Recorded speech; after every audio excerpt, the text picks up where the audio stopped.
नितिन उन दोनों की स्थिति को समझ चुका था क्योंकि वास्तव में वह दोनों बहुत ज्यादा समय तक साथ में रहे थे। तो ऐसे इतने ज्यादा समय बाद में वापस से बिछड़ कर मिलना ऐसी सिचुएशन तो बना ही सकते थे। उसी के साथ में नितिन ने अब वापस से हीलियो बीस्ट की वह आत्मा उसके अंदर भेज दी क्योंकि अब वह उन दोनों के बीच के उस कॉन्ट्रैक्ट को तोड़ चुका था। वहीं दूसरी तरफ ये महसूस करते हुए कि उसकी वह आत्मा वापस से उसके शरीर के अंदर आ चुकी है, हीलियो बीस्ट चौंक गया और उसने खुली आंखों के साथ में नितिन की तरफ देखा। ऐसे देखते हुए कि अभी हीलियो बीस्ट उसी की तरफ देख रहा था, नितिन ने अपना सिर हिला दिया और मुस्कुराते हुए कहा, हीलियो बीस्ट, मैं तुम्हें आज से आजाद करता हूँ। अब तुम जो चाहो तुम वह कर सकते हो। अब तुम अपनी मर्जी के मालिक हो।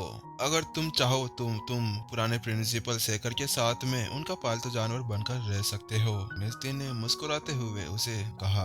वैसे भी नितिन को ताकत को देखते हुए अभी हीलियो बीस्ट को उसके पास में रखना उसके लिए भी ठीक नहीं था क्योंकि वह जानता था कि किसी भी पल वह इस मास्टर टीचर अकेडमी को छोड़कर जा सकता था और इस मास्टर टीचर अकेडमी को उनका पुराना प्रिंसिपल भी वापस मिल चुका था और अब हीलियो बीस्ट को यहाँ पर रहना ही उसके लिए सही था। और इसके अलावा वह दोनों बहुत समय से साथ में रहते भी थे, तो इसीलिए नितिन के लिए यही अच्छा था कि हीलियो बीस्ट को वापस से प्रिंसिपल सेकर के पास में छोड़ दिया जाए। नितिन को ऐसे बात करते हुए देख अब हीलियो बीस्ट कंफ्यूज हो गया, लेकिन कुछ देर बाद में उसने नितिन को धन्यवाद किया और वह नितिन के सामने गहराई से झुक जाता है। हीलियो बीस्ट को अपने सामने देखने के बाद में अब प्रिंसिपल सेकर आगे बढ़े और उसने नितिन से कहा, प्रिंसिपल नितिन, मैं तैयार हूँ। मैं अब उस अलौकिक राक्षस की कठपुतली के अंदर जा सकता हूँ क्योंकि अभी इस समय शेखर के मन के अंदर बहुत से ख्याल चल रहे थे क्योंकि प्रिंसिपल शेखर को अब हीलियो बीस्ट वापस मिल गया था। उसकी वजह से उनका मन भी पूरी तरह से बदल चुका था।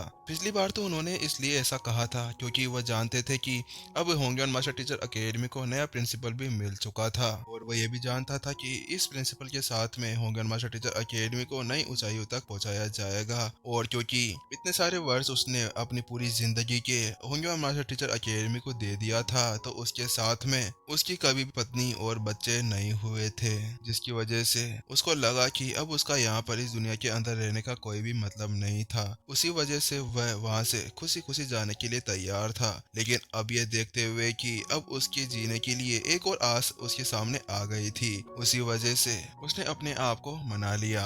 ये देखकर कि अब शेखर भी पूरी तरह से राजी हो चुका था, तो नितिन ने अपना सिर हिला दिया और उसके बाद में वह शेखर के पास में चला जाता है और फिर अपनी एनर्जी का यूज करते हुए शेखर की आत्मा को अपने कंट्रोल के अंदर करते हुए अब उसको उस अलौकिक राक्षस की कठपुतली के अंदर भेज देता है। कुछ ही पल के अंदर वह अलौकिक राक्षस वाली कठपुतली ने भी अब अपनी आंखें खोल ली। शेखर थोड़ी देर अपने हाथ पांव को हिलाता है और वह देखता है कि वास्तव में इसके अंदर वह अच्छे से फिट हो रहा था। उसके बाद में वह उन सभी की तरफ पलटता है और उनसे कहता है, ठीक है, क्योंकि अब हम लोगों ने इस फराज पेरेस का पूरा मिशन खत्म कर लिया है, तो अब हम लोगों को यहाँ से बाहर निकल जाना चाहिए। और फिर वह सभी अब उस सेंट असैसन हॉल की उस फॉर्मेशन से बाहर निकल आते हैं बाकी सभी लोगों के साथ में। और वहाँ पर आने के बाद में उन सभी को इकट्ठा करते हुए नितिन उन सभी को लेता है और अपने साथ में खड़ा कर लेता है और फिर उस गोले को ऊपर उठाते हुए उसको एक्टिवेट करता है। जैसे ही वह उसको एक्टिवेट करता है, अचानक से उन सभी के चारों तरफ एक शील्ड बन जाती है और वह सभी अब एक बड़े से गोले के अंदर आ जाते हैं और एक ही टेप के साथ में नितिन और वह सभी अब वापस से उस प्राचीन डोमेन से बाहर निकल आते हैं और अब वापस से उस ज्वालामुखी के शिखर के ऊपर आ जाते हैं जिसका नाम फायर माउंटेन था। वहां से बाहर निकलते ही नितिन ने एक राहत की सांस ली क्योंकि वास्तव में अब वह इतने ज्यादा समय बाद में उस प्राचीन डोमेन से बाहर निकल आए थे और अब वही खुशी सभी के चेहरे के ऊपर भी देखी जा सकती थी क्योंकि आखिरकार वह सही सलामत वहां से बाहर निकल आए थे। अगले ही पल नितिन ने अपनी स्टोरी रिंग के अंदर से बहुत सारे ट्रेजर्स को बाहर निकाल लिया। अब उन सभी के सामने ढेर सारे ट्रेजर्स इकट्ठा हो गए थे।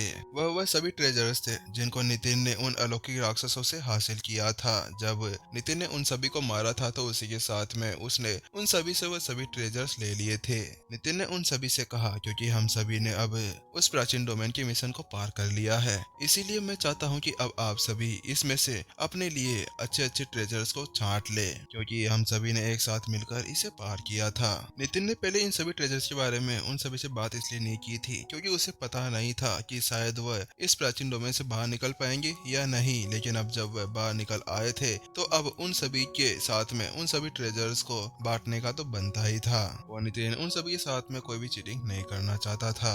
नितिन को ऐसे उन सभी ट्रेजर्स को अपने सामने रखते हुए देख सभी की आंखें खुली की खुली रह गई और एक मास्टर टीचर आगे बढ़ता है और वह नितिन से कहता है, प्रिंसिपल नितिन, हम इन सभी ट्रेजर्स को स्वीकार नहीं कर सकते क्योंकि आप ही थे जिन्होंने अलौकिक राक्षसों को मारा था। तो अब आप बताइए कि आखिरकार हम कैसे आपके इन सभी ट्रेजर्स के ऊपर हाथ मार सकते हैं।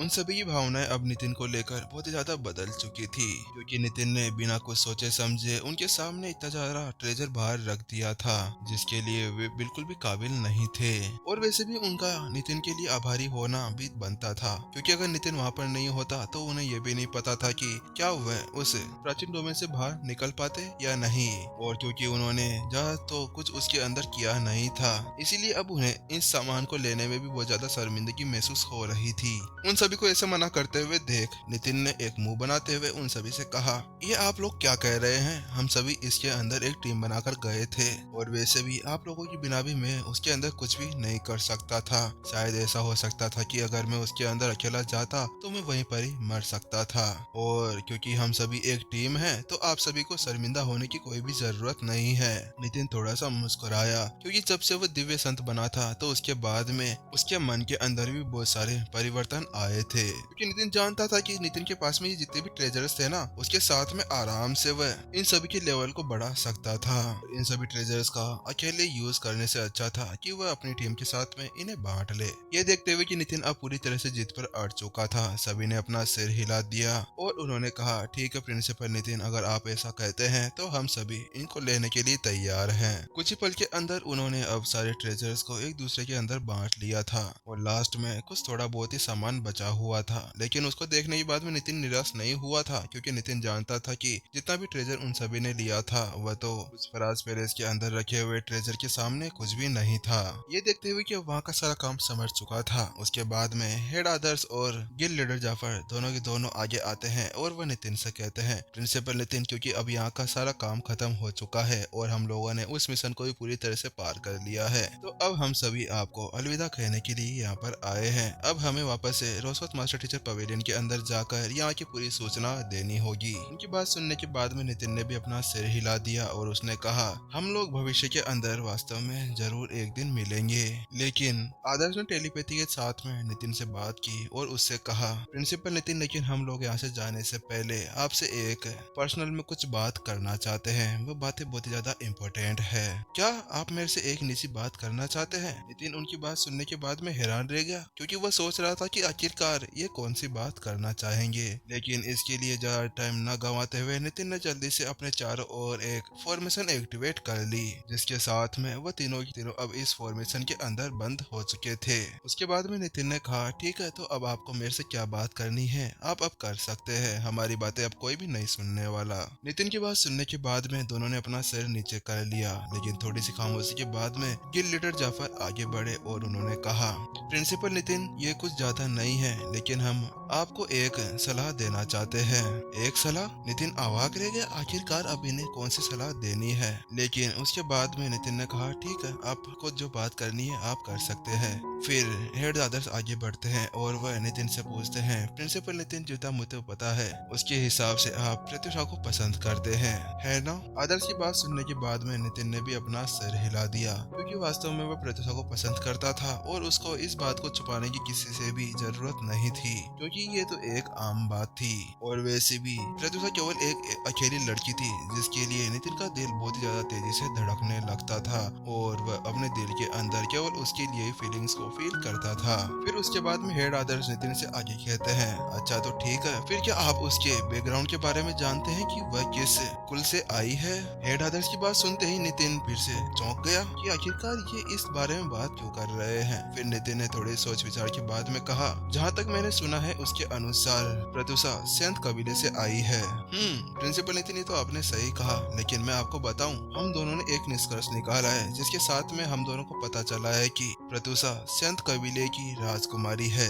क्या? संत कबीले की राजकुमारी? वह शब्द सुनते ही नितिन तो पूरी तरह से कांप गया। हाँ प्रिंसिपल नितिन, हम दोनों सही कह रहे हैं, वह संत कबीले की राजकुमारी है और ये भी कहा जाता है कि संत कबीले की राजकुमारी के अंदर सबसे ज्यादा शुद्ध रक्त रेखा पाई जाती है और जबकि उनके पास में इतनी अच्छी उनकी रक्त रेखा है तो उसके साथ में ही उनके पास में एक कलाकृति भी है जिसका नाम है डायमेंशन साइलेंसर। जारी रखने से पहले हेड आदर्श थोड़ी देर के लिए हिचकिचाए क्योंकि वह समझ नहीं पा रहे थे कि आखिरकार अब उन्हें आगे की बात कैसे बतानी चाहिए। लेकिन थोड़ी देर की हिचकिचाहट के बाद में उन्होंने आखिरकार नितिन को बता ही दिया। तो मैं आपको बता देना चाहता हूँ कि इन संत कबीलों के अंदर कुछ ऐसा होता है कि ये ऋषि कुलों के अंदर आए जाते हैं और इनके अंदर शादी करने और इनके पार्टनर चुनने के लिए भी उनकी रक्त रेखाओं को देखा जाता है। और इसको देखते हुए ही मुझे ऐसा लगता है कि प्रत्युषा के लिए भी एक अलग ऐसा व्यक्ति ढूंढा जाएगा जिसके अंदर एक शुद्ध रक्त रेखा पाई जाए और वह कभी भी ऐसा नहीं चाहेंगे कि वह इन ऋषि कुलों के अलग किसी और लड़के से उसकी शादी करवाए। उनकी बातें सुनने के बाद में नितिन हैरान रह गया। क्या ऐसा हो सकता है कि अगर उन्हें कोई ऐसा लड़का ना मिले तो उसके बाद में क्या प्रत्युषा वास्तव में अकेली रह सकती है? और जब अब वह वहाँ की राजकुमारी है तो मुझे ऐसा लगता है कि वास्तव में उनकी शादी वहीं पर ही एक अच्छी रक्त रेखा वाले व्यक्ति से होने वाली है जो ऋषि कुलों के अंदर से ही होगा। इनका ये सब कुछ करने का एकमात्र कारण ये भी है कि इनके अंदर जो साधना टेक्निकों होती है उनको सेम रखने के लिए ही ऐसा भी किया जाता है ताकि इनके विरासत को आगे बढ़ाया जा सके, क्योंकि वह मानते थे कि उनकी विरासत और उनकी साधना टेक्निकों को उनकी ऋषि कुलों के बाहर नहीं निकलना जाना चाहिए। और ऐसा ही माना जाता है कि अगर उन दोनों कपल्स के अंदर जो एक दूसरे से शादी करने वाले होंगे और उनके अंदर एक तरह की शुद्ध रक्त रेखा पाई जाए और उनका बच्चा हो तो उसके अंदर एक अच्छा गुण मिला सकता था। उनके अंदर भी उनसे अधिक सम्मान प्रतिभा हो सकती थी। इसीलिए हम दोनों को ऐसा लगता है कि अगर आप उनके साथ में और अधिक आगे रहेंगे तो उसके साथ में आपके पास में बहुत सी कठिनाइयां आएगी और आपके ऊपर बहुत से खतरे भी रहेंगे। और साफ साफ कहने का मतलब ये है कि ये एक ऐसा रास्ता है जिसके ऊपर आप